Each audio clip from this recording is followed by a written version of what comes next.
Bonsoir, je n'avais pas prévu de prendre la parole aujourd'hui, mais à la suite de la dernière vidéo avec Odile, où il y avait une claire volonté d'essayer d'œuvrer à la paix, cette volonté de réunir des positions dans l'Église qui se radicalisent, qui s'éloignent et qui se jugent de plus en plus, eh bien, il est apparu que la situation qui est vécue aujourd'hui dans la société, et tout spécialement dans l'aspect politique, eh bien, interpelle aussi et des personnes font le joint, bien évidemment, avec ce qui se passe actuellement et tout spécialement dans les dernières votations françaises.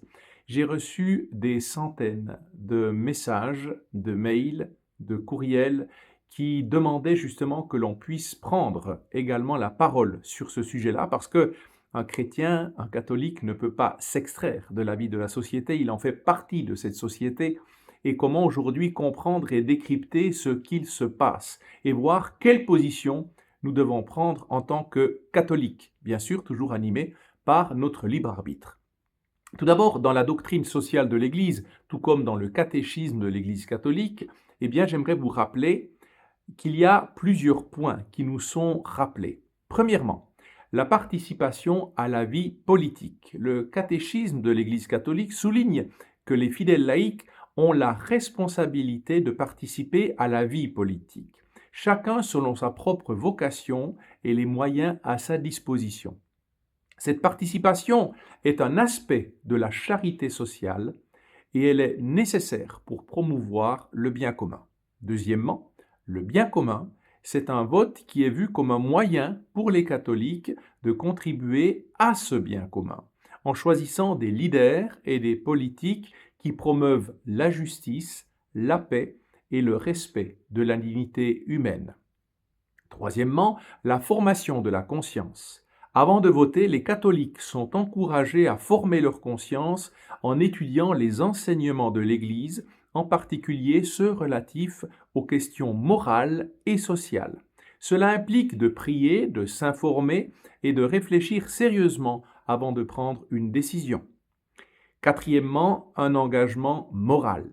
Le catéchisme insiste sur l'importance de voter de manière responsable en choisissant des candidats et des politiques qui respectent les valeurs chrétiennes fondamentales, telles que la protection de la vie humaine et la conception à la mort naturelle, la défense de la famille et l'engagement envers les pauvres et les marginalisés. Voici quelques citations spécifiques que vous trouvez et qui abordent ces thèmes dans le catéchisme. Tout d'abord, au numéro 1913, la participation est en premier lieu une démarche volontaire par laquelle la personne humaine, directement ou par l'intermédiaire de ses représentants, contribue à la vie culturelle, économique, sociale et politique de la communauté civile à laquelle elle appartient. Les citoyens doivent, dans la mesure du possible, prendre part active à cette vie publique. Le numéro 2239, il est du devoir des citoyens de contribuer en union avec les autorités civiles au bien de la société dans un esprit de vérité, de justice, de solidarité et de liberté.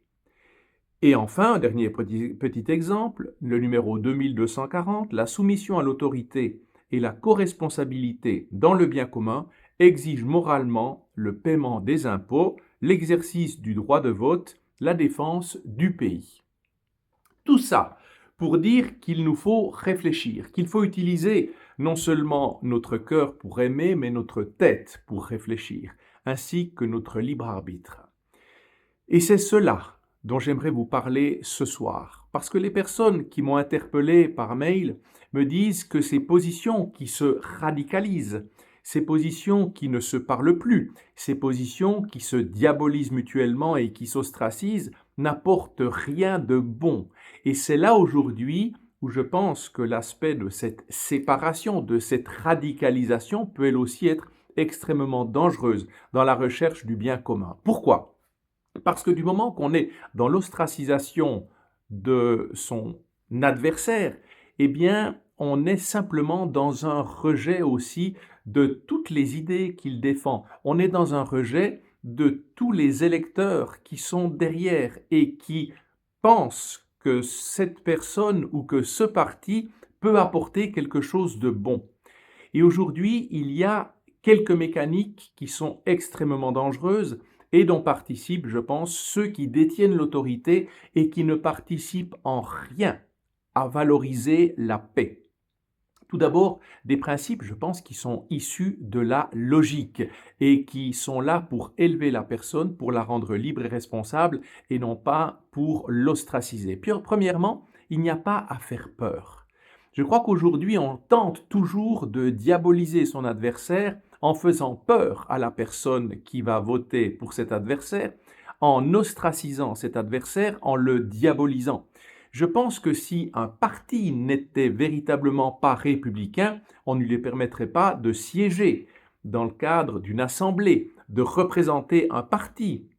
Si un parti est réellement fasciste dans ses idées, eh bien je pense qu'on ne lui permettrait tout simplement pas de pouvoir se présenter. Or, une fois qu'un parti, quel qu'il soit, se présente et qu'on a reconnu qu'il avait et qu'il partageait des idéaux républicains dans un sens de bien commun avec des positions de gauche ou de droite, eh bien il appartient ensuite à la personne dotée de son libre arbitre de voter en âme et conscience.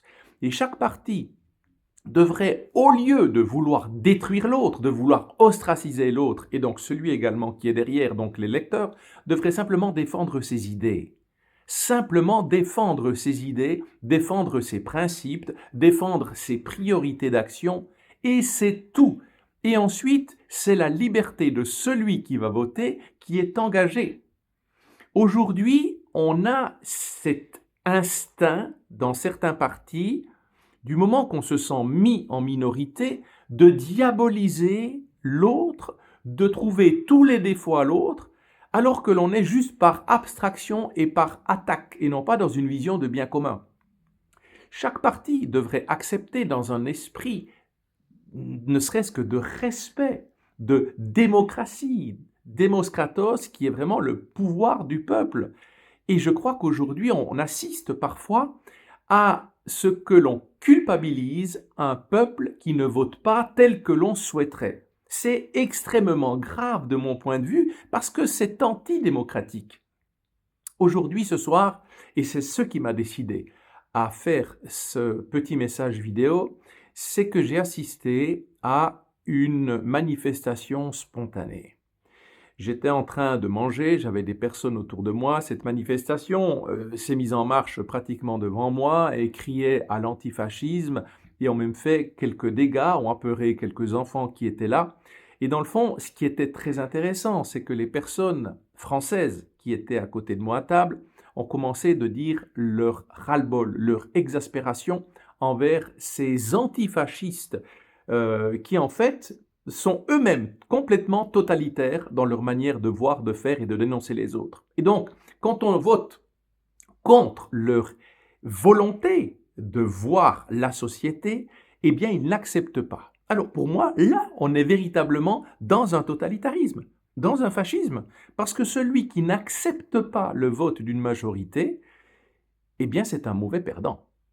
En fait, c'est quelqu'un qui accepte uniquement le vote populaire lorsqu'il va dans son sens.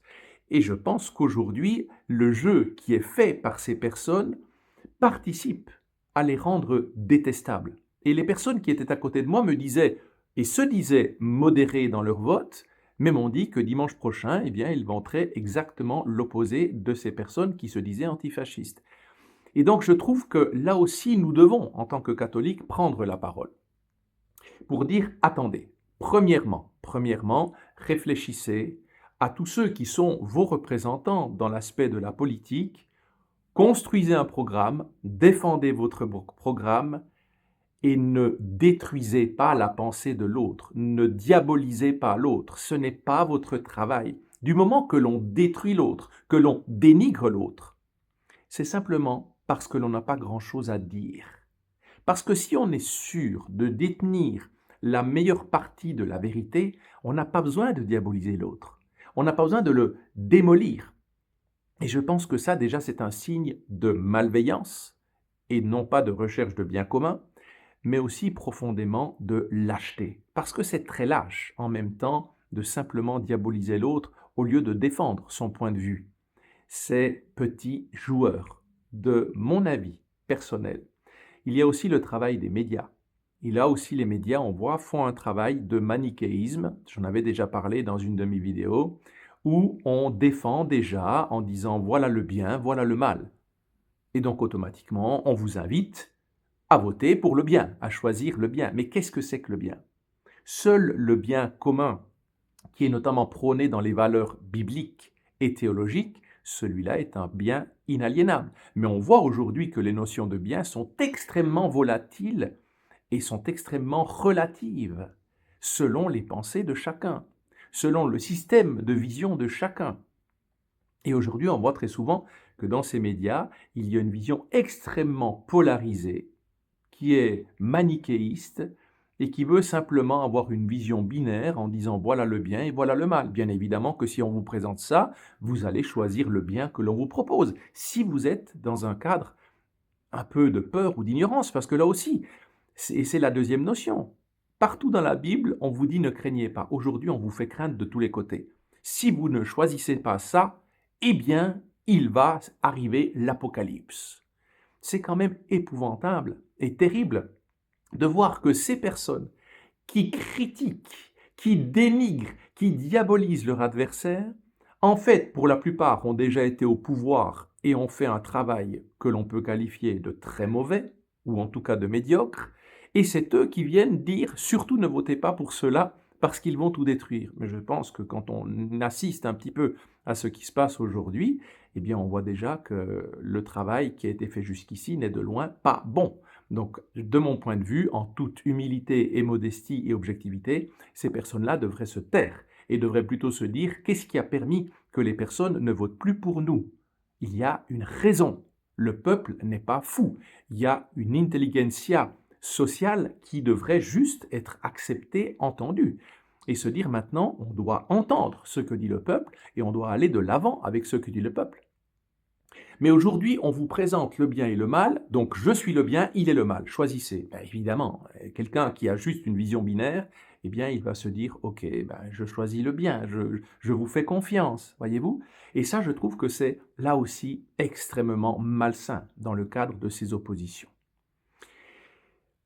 Qu'est-ce qu'on voit aujourd'hui purement au niveau social? Parce que là, il y a des points, je dirais, de péremption, des points d'importance qui seraient importants. Pour ma part, bien sûr que je ne suis pas français, mais quand on voit ce qui se passe, parce que j'ai reçu justement beaucoup de messages de personnes qui émanent de la France, et je me dis, pour moi en tout cas, et suivant les exemples qui nous sont donnés par le catéchisme de l'Église catholique et par la doctrine sociale de l'Église et par la morale chrétienne, eh bien ce serait déjà de dire je vais voter pour quelqu'un qui a une colonne vertébrale. Donc quelqu'un qui est intègre, quelqu'un qui dit ce qu'il fait ce qu'il dit, premièrement. Donc quelqu'un qui ne change pas de point de vue selon des opportunités, selon des situations. Voilà, je pense que les opportunistes en politique font énormément de mal, parce qu'ils promettent nous tout et ne font pas. Ils ne suivent pas. Ils ne se mettent pas en cause, ils ne se mettent pas en péril par rapport à leur carrière. Donc ils sont prêts à tout, dans le fond, à vendre père et mère pour pouvoir obtenir des postes. Et ça déjà, c'est le premier critère pour moi, quelqu'un qui dit toujours la même chose. Je ne veux pas dire quelqu'un qui est obtus dans ses idées, mais quelqu'un qui ne varie pas au gré du vent. Ça, c'est le premier critère pour moi de discernement. Le deuxième critère de discernement, ce serait un critère qui est en lien et qui défend toujours la loi naturelle, qui défend le couple, qui défend l'enfant, qui défend le début de la vie, qui défend la fin de vie, la dignité de chaque être humain. Et ensuite, qui prend en compte également la protection de sa famille, la protection du prochain. Un État doit prendre soin tout d'abord de son peuple. De son peuple. Et ensuite, s'il en a assez pour son peuple, eh bien, il va prendre soin du prochain, de celui qui est au-delà de son proche direct. C'est de la logique pure et simple.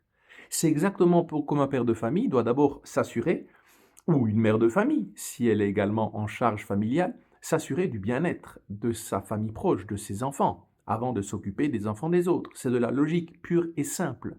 Et je crois que ça, également, c'est un critère de discernement. Troisième critère de discernement, un critère de tradition. Un pays de tradition, qui a des traditions, de culte, de culture, doit défendre également ce style, cet héritage-là.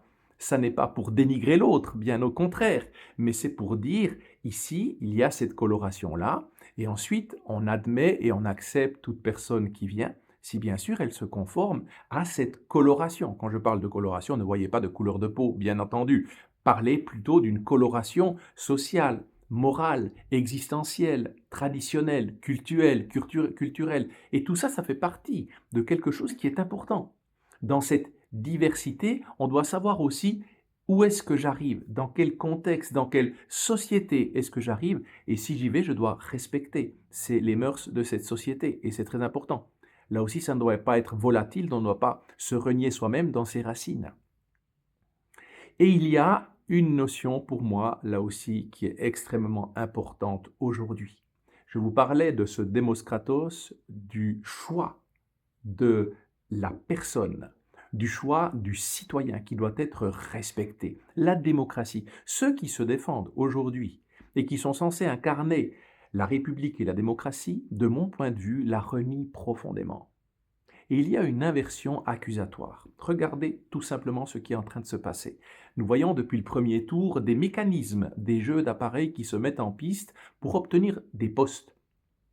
Et là aussi, je trouve que c'est affolant de voir au niveau moral des personnes qui se détestaient jusqu'il y a encore quelques jours et qui se liguent ensemble pour dénoncer, ostraciser, diaboliser un parti qui n'a jusqu'ici pas été reconnu comme antidémocratique, mais qui a obtenu la majorité dans le cadre des élections.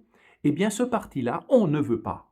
On ne veut pas le laisser gouverner, on ne veut pas le laisser avoir la majorité. Et je ne veux pas être un défenseur de quelconque parti, mais c'est juste moralement, je trouve extrêmement malsain.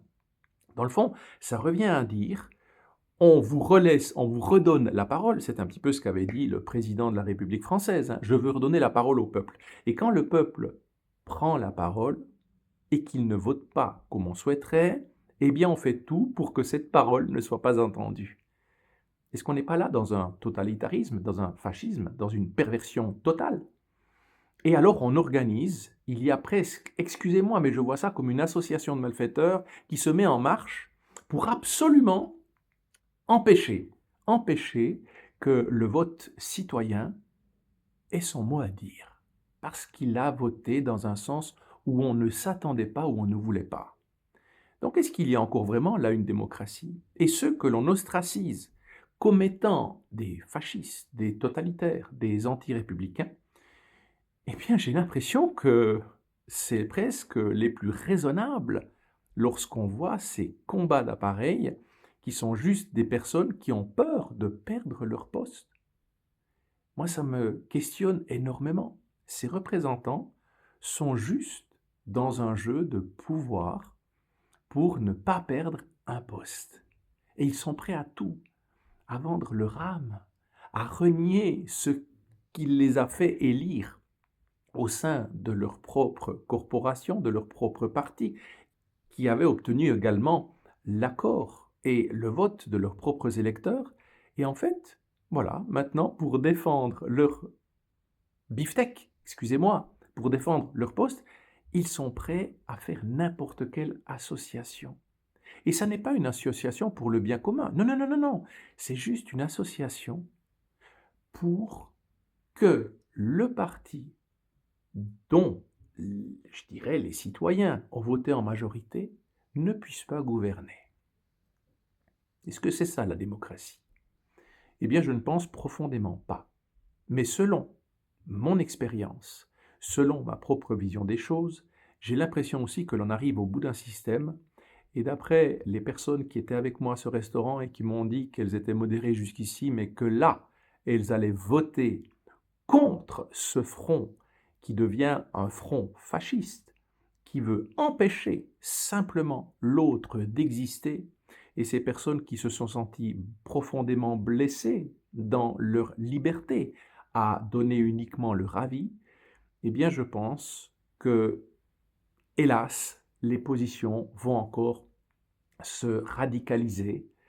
Et le travail qui a été fait jusqu'ici d'abêtissement de la société, un travail de sape pour faire peur, parce que vous savez, la corruption par la peur, la pression par la peur n'a jamais été bonne, elle dure un moment. Mais à un moment donné, la raison prend le dessus sur des espèces d'émotions, de petits sentiments que l'on forge comme ça au sein des sociétés. Je pense que nous arrivons au bout de ce système. Et peut-être que c'est bien que nous arrivions au bout de ce système. Parce qu'aujourd'hui, il faut que nous arrêtions de détruire l'autre, d'ostraciser l'autre, de le dénoncer. Essayez, chers politiciens, chers porteurs et porteuses de l'autorité, de viser l'exemplarité, de viser le bien commun, d'entendre des idées, même si elles ne sont pas les vôtres. Vous êtes au service du peuple. Aujourd'hui, j'ai l'impression, hélas, trop souvent, que vous n'êtes qu'au service que de vous-même. Et cette société-là ne peut pas durer. Servir ou se servir, là est le choix fondamental du chrétien et aujourd'hui, je crois, du politicien. Que celui qui a des oreilles entende.